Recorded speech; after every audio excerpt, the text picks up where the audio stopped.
As I stand on the gravel path, I watch my childhood disappear. From building to building, it all fades away.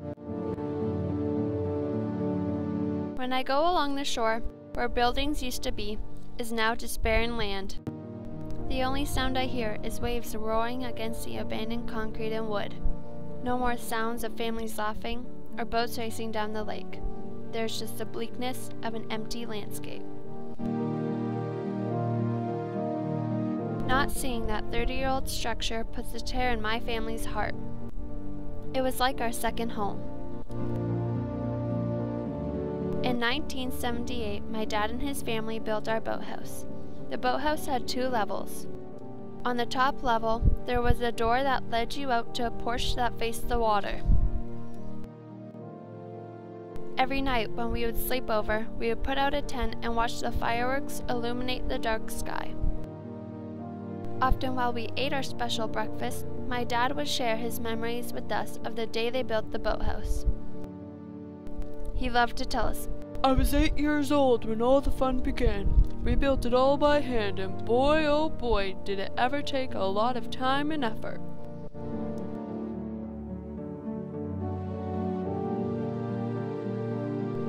I remember when we used to hang down on the smooth wooden dock, attempting to catch some fish. My dad always told me to watch out for the giant purple sea monster. I never saw it, but I always thought it was there.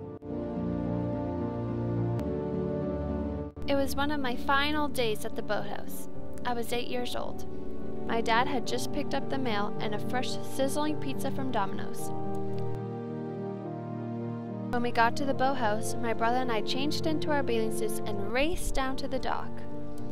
I never jumped in first because I always thought there would be a shark waiting to chomp on my legs. My brother and I always liked to look for the giant purple sea monster, but when we realized we left our goggles inside, we jumped out to retrieve them. As we raced out of the boathouse, I saw a glimpse of my dad and he looked miserable. Just 20 minutes ago, he was bright and cheery. I had a sense that something was bothering him.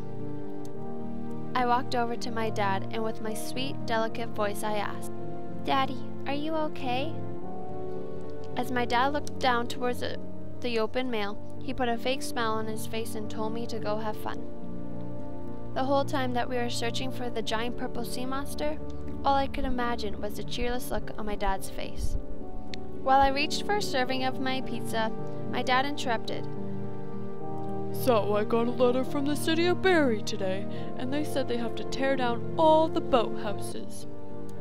I gazed out towards the water and looked back at my dad. A salty tear ran down his bristly cheek.